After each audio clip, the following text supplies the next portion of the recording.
பாலும் தெளிதேனும் பாகும் பருப்பும் இவை நான்கும் கலந்து நான் உனக்கு தருவேன்.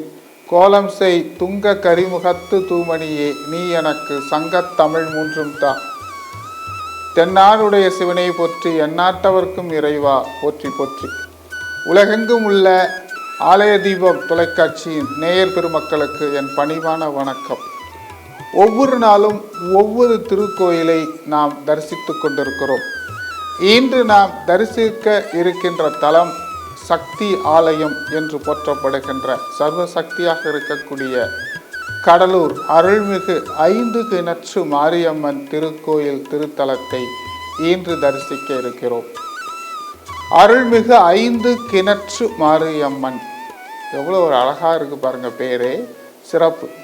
இத்தலத்தில் நாம் பார்த்தால் அவ்வளோ ஒரு ஆனந்தமாக இருக்கும். ஆலயம் என்று சொன்னால் சக்தி ஆலயமோ அது சிவாலயமோ வைணவ ஆலயமோ, ஆலயம் என்றால் ஆ என்றால் ஆன்மா, லயம் என்றால் லயப்பது. ஆன்மாக்கள் எல்லாம் லயக்கக்கூடிய அற்புதமான புனிதமான இடம் ஆலயம். அதனாலே தான் அருளாளர்கள் சொல்லுவார்கள், ஆலயம் தொழுவது சாலவும் நன்று என்று பெருமக்கள் சொல்வார்கள், பெரியோர்கள் சொல்வார்கள். சித்தர்களும் யோகிகளும் ஞானிகளும் தரிசிக்கக்கூடிய தலமாக இந்த ஆலயங்கள் திகழ்கின்றன.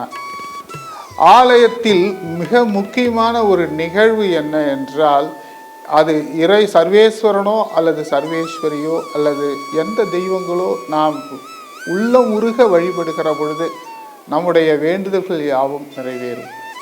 இத்தலத்தில் ஒரு சிறப்பு இருக்கிறது. ஒரு சிறப்பு என்ன? 1000 சிறப்புகள் இருக்கின்றன. சிவன் அவன் நம் சிந்தையில் நின்றதனால் அவன் அருளாலே நாம் வணங்குகிற பொழுது எல்லா விதமான அஷ்டமா சித்திகள் கூட நாம் பெற முடியும்.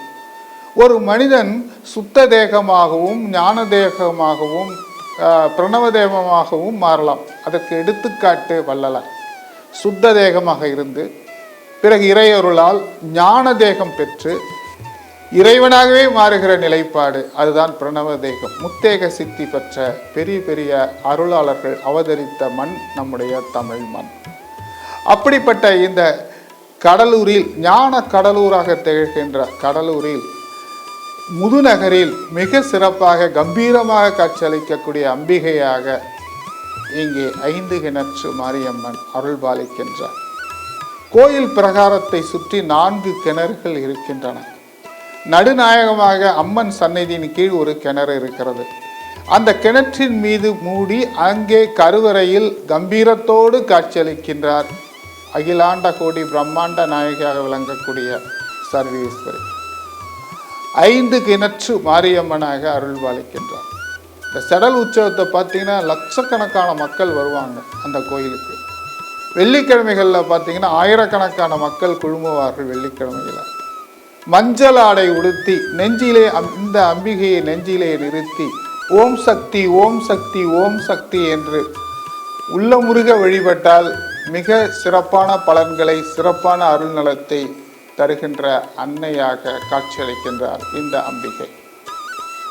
வாஞ்சியுடன் வழிகாட்டும் அங்காள பரமேஸ்வரியே, குறையொன்றும் இல்லாத கோமகளே, நிறைவான வாழ்க்கையை தருவதற்கு இங்கே பக்தர்கள் மிக மிக கண்ணீர் மல்க வேண்டுகிறார்கள்.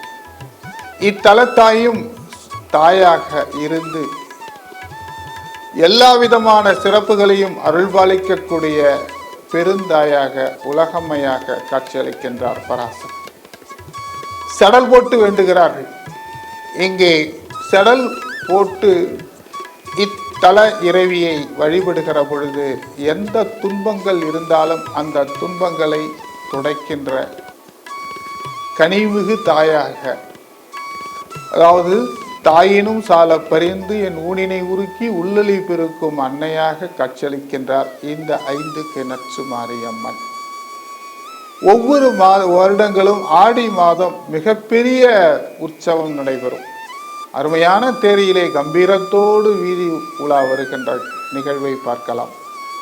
ஒரு 10 நாள் பிரம்மோற்சவம் நடைபெறும். இந்த 10 நாட்களும் 10 வித அலங்காரத்தில் அம்பிகை அற்புதமாக கம்பீரமாக வலம் வருவார்கள். நிறைவாக திருத்தேர் நிகழ்ச்சியிலும் திருத்தேரிலே அமர்ந்து பக்தர்களை அருள்பாலிக்கக்கூடிய அன்னையாக வலம் வருகின்ற அந்த காட்சியை பார்க்கலாம்.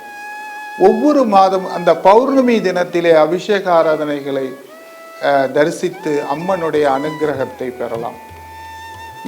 தீராத நோயெல்லாம் தீர்க்கும் அன்னையாக, திருமண தடையை போக்கும் அன்னையாக, பிள்ளை செல்வங்களை அருள்பாலிக்கும் அன்னையாக காட்சியளிக்கின்றார் 5 கிணற்று மாரியம்மன். இதில் பார்த்தீங்க சொன்னால் ஒரு பெரிய ஒரு நிகழ்வு, என்ன ஒரு அதிசயம் என்றால், தொட்டில் கட்டி விட்டு செல்கின்றவர்கள் உடனே குழந்தை பாக்கியத்தை பெறுகிற ஒரு நிலைப்பாட்டை இங்கு பார்க்கலாம். எனக்கு ஒரு அறிவுள்ள, நீண்ட ஆயுளுள்ள, அன்புள்ள ஒரு அழகான பிள்ளைகள் வேண்டும் என்று விரும்பினால் இங்கே ஒரு அழகான ஒரு தொட்டிலை, சின்ன அளவிலே, சிறிய அளவிலே ஒரு தொட்டிலை செய்து அதிலே ஸ்ரீகிருஷ்ண திருவுருவை வைத்து நாம் அந்த தொட்டில் கட்டிவிட்டு வந்தால் நமக்கு குழந்தை செல்வம் நமக்கு கண்டிப்பாக கிடைக்கும். அதுபோல பணிகளிலே பிரச்சனை இருந்தாலோ அல்லது குடும்பத்திலே பிரச்சனைகள் இருந்தாலோ, எந்த விதமான பிரச்சனைகளோ துன்பங்களோ துயரங்களோ நம்ம தொடர்ந்து கொண்டே இருந்தால், வாழ்க்கையிலே வெற்றி பெற வேண்டும் என்று நாம் விரும்பினால், எல்லா விதமான சிறப்புகளையும் நாம் பெற வேண்டும் என்றால், அருள்மிகு 5 கிணற்று மாரியம்மன் திருக்கோயிலில் வந்து உள்ளமுருக நாம் வழிபட வேண்டும். எவ்வளோ சிவாலயங்களுக்கு போவோம், எவ்வளோ சக்தி ஆலயங்களுக்கு போவோம், ஆனால் 5 கிணற்று மாரியம்மன் கோயிலுக்கு வந்துட்டீங்கன்னா தொடர்ந்து வந்து கொண்டே தரிசித்து கொண்டே இருப்பீர்கள். அவ்வளோ சக்தி வாய்ந்த திருத்தலம் அருள்மிகு 5 கிணற்று மாரியம்மன் கோயில். இந்த கோயில் வளாகத்திலே சுற்றி 4 கிணறுகள் இருக்கின்றன. அந்த 4 கிணறில் 4 பக்கமும் 4 கிணறுகள் இருக்கின்றன. கருவறை எப்படி அமைந்திருக்கிறது என்றால், கிணற்றின் மீது மூடி, கருங்கல்லால் மூடி, அது மேல் அம்மன் அருள் பாலித்து கொண்டிருக்கின்றார்கள். பெரிய உருவத்தோடு கம்பீரமாக காட்சியளிக்கின்றார் அருள்மிகு 5 கிணற்று மாரியம்மன். அந்த கற்பூர ஒளியிலே அந்த கனிவு முகத்தை பார்க்கிற பொழுது நாம் உலகமே மறந்துவிடும். மெய்மறந்து அம்மா அம்மா அம்மா என்று ஓம் சக்தி ஓம் சக்தி ஓம் சக்தி ஓம் சக்தி என்று உள்ளமுருக நாம் வழிபட்டால் எல்லா விதமான சிறப்புகளும் நமக்கு வரும். கலையாத கல்வியும் குறையாத வயதும் ஓர் கபடு வாராத நட்பும் கன்றாத வளமையும் குன்றாத இளமையும் கழுவினி இல்லாத உடலும் சலியாத மனமும் அன்பகலாத மனைவியும் தவறாத சந்தானமும் தாழாத கீர்த்தியும் மாறாத வார்த்தையும் தடைகள் வாராத கொடையும் தொலையாத நிதியமும் கோணாத கோலும் ஒரு துன்பம் இல்லாத வாழ்வும் பெற அருள்மிகு 5 கிணற்று மாரியம்மனை நாம் வழிபடலாம். இந்த ராஜகோபுரத்தை பார்த்துக்கிட்டே இருக்கலாங்க. அவ்வளோ ஒரு அற்புதமான கம்பீரமான ராஜகோபுரம். அதில் பார்த்தீங்கன்னா ஒவ்வொரு வருடமும் கோயில் குளத்தில் தெப்ப உற்சவம் நடக்கும் பாருங்க. என்ன ஒரு அழகு, என்ன ஒரு கம்பீரம், என்ன ஒரு அழகு.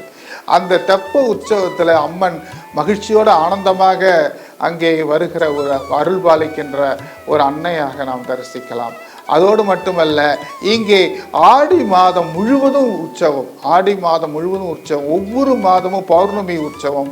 இது போன்று நிறைய நவராத்திரி சமயங்களிலே 10 நாட்களும் மிக சிறப்பான அலங்காரத்திலே காட்சியளிக்கக்கூடிய அன்னையாக 5 கிணற்று மாரியம்மன் திகழ்கின்றார்கள்.